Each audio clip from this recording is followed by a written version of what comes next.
Welcome to AMR Physics. I am Raju, 12th Physics. Unit 3. Magnetism and magnetic effects of electric current உள்ள important numerical problems ஒன்று வேணும் solve பண்ணிட்டு வரோம். அந்த வரிசையில் இந்த வீடியோவில் எக்ஸாம்பிள் 3.5 எப்படி சால்வ் பண்ணுறது அப்படின்னு பார்க்கலாம். This is a given problem. இந்த ப்ராப்ளத்தில் என்ன கொடுத்துருக்காங்கன்னா, ரெண்டு மேக்னெட்டிக் போல்ஸுக்கு இடையில் உள்ள ரிப்பல்சிவ் ஃபோர்ஸ் 9 × 10⁻³ நியூட்டன். இந்த ரெண்டு மேக்னெட்டிக் போல்ஸினுடைய ஸ்ட்ரென்த்தும் ஈக்குவல். இந்த மேக்னெட்டிக் போல்ஸ்க்கு இடையில் உள்ள டிஸ்டன்ஸ் 10 சென்டிமீட்டர். இந்த டேட்டாவை கொடுத்துட்டு என்ன கேட்டிருக்காங்கன்னா, இந்த மேக்னெட்டிக் போல்ஸ்னுடைய ஸ்ட்ரென்த் எவ்வளவு, போல் ஸ்ட்ரென்த் எவ்வளவு அப்படின்னு கால்குலேட் பண்ண சொல்லியிருக்காங்க. ரொம்ப ஈஸியான ப்ராப்ளம். இந்த ப்ராப்ளத்தை எப்படி சால்வ் பண்ணுறது அப்படின்னு பார்க்கலாம். ஃபர்ஸ்ட் இந்த ப்ராப்ளத்தில் என்னென்ன நியூமெரிக்கல் டேட்டா கொடுத்துருக்காங்க அப்படிங்கிறத எடுத்து எழுதிக்கலாம். கிவன் ரெண்டு மேக்னெட்டிக் போல்ஸ்க்கு இடையில் உள்ள ரிப்பல்சிவ் ஃபோர்ஸ் கொடுத்துருக்காங்க. Repulsive force F is equal to 9 × 10⁻³ Newton. ரெண்டு மேக்னெட்டிக் போல்ஸ்க்கு இடையில் உள்ள டிஸ்டன்ஸ் கொடுத்துருக்காங்க. R is equal to 10 centimetre. இதை SI யூனிட்டில் கன்வெர்ட் பண்ணிக்கிறோம். 10 × 10⁻² மீட்டர். ப்ராப்ளத்தில் கொடுத்துருக்கிற எல்லா குவான்டிட்டிஸும் ஒரே சிஸ்டம் ஆஃப் யூனிட்ஸில் இருக்கிற மாதிரி நம்ம பார்த்துக்கிறோம். மோஸ்ட் ப்ராபப்லி எல்லா ப்ராப்ளத்தையுமே நம்ம SI யூனிட்டில் தான் சால்வ் பண்ணுறோம். இந்த ரெண்டு மேக்னெட்டிக் போல்ஸினுடைய போல் ஸ்ட்ரென்த்தை QMA QMB அப்படின்னு எடுத்துக்குவோம். ப்ராப்ளத்தில் இந்த ரெண்டு போல் ஸ்ட்ரென்த்தும் ஈக்குவல் அப்படின்னு கொடுத்துருக்கிறதுனால QMA is equal to QMB is equal to Q_M அப்படின்னு எடுத்துக்குவோம். This is the pole strength. So இதைத்தான் நம்ம கால்குலேட் பண்ணணும். we have to calculate the pole strength. இதுக்கு என்ன ஃபார்முலா யூஸ் பண்ண போகிறோம்னா, formula to be used. The repulsive force between the two magnetic poles is given by F is equal to K QMA QMB divided by R square. இங்கே Kங்கிறது constant. ப்ராப்ளத்தில் QMAவும் QMBயும் equal அப்படின்னு கொடுத்துருக்காங்க. அதனால் இந்த ஃபார்முலா எப்படி எழுதிக்கலாம் அப்படின்னா, F is equal to K QM square divided by R square அப்படின்னு எழுதிக்கலாம்.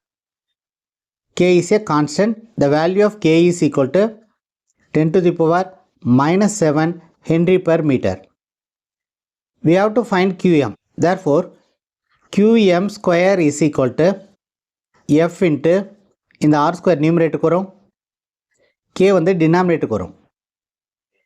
F R உடைய வேல்யூ கொடுத்துருக்காங்க. We know the value of K. இந்த வேல்யூஸ் எல்லாத்தையும் சப்ஸ்டியூட் பண்ணோம்னா we will get F is 9 × 10⁻³ What is R?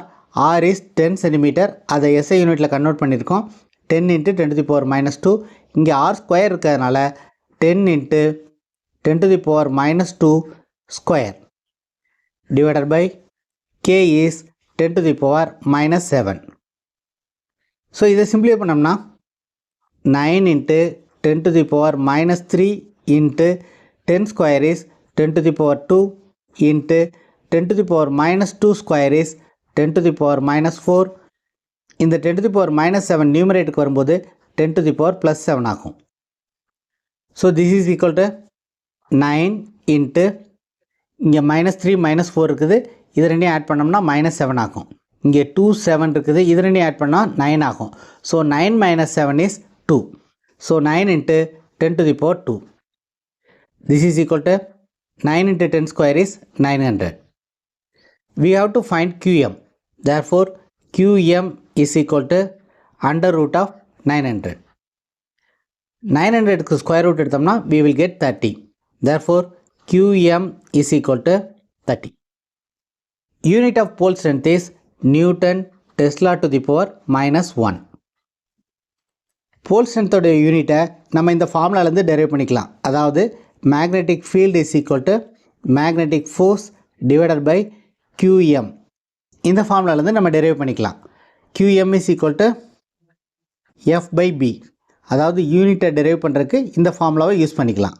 Unit of force is newton. Unit of magnetic field is tesla. So newton tesla to the power -1 is the unit of pole strength. இந்த ஃபார்முலாவை யூனிட்டை எப்படி derive பண்ணுறது அப்படிங்கிறதுக்காக இங்கே mention பண்ணியிருக்கோம். So this is the answer for the given problem. இந்த ப்ராப்ளத்தில் போல் ஸ்ட்ரென்த்தோடைய வேல்யூ கேட்டிருக்காங்க. pole strength is equal to 30 Newton Tesla to the power minus 1. So this is the answer for the given problem. If you find this video is useful, please subscribe the channel, share it to your friends. If you have any doubts, comment below. அடுத்த வீடியோல next important problem எப்படி solve பண்றது அப்படினு பார்க்கலாம். Thank you for watching this video.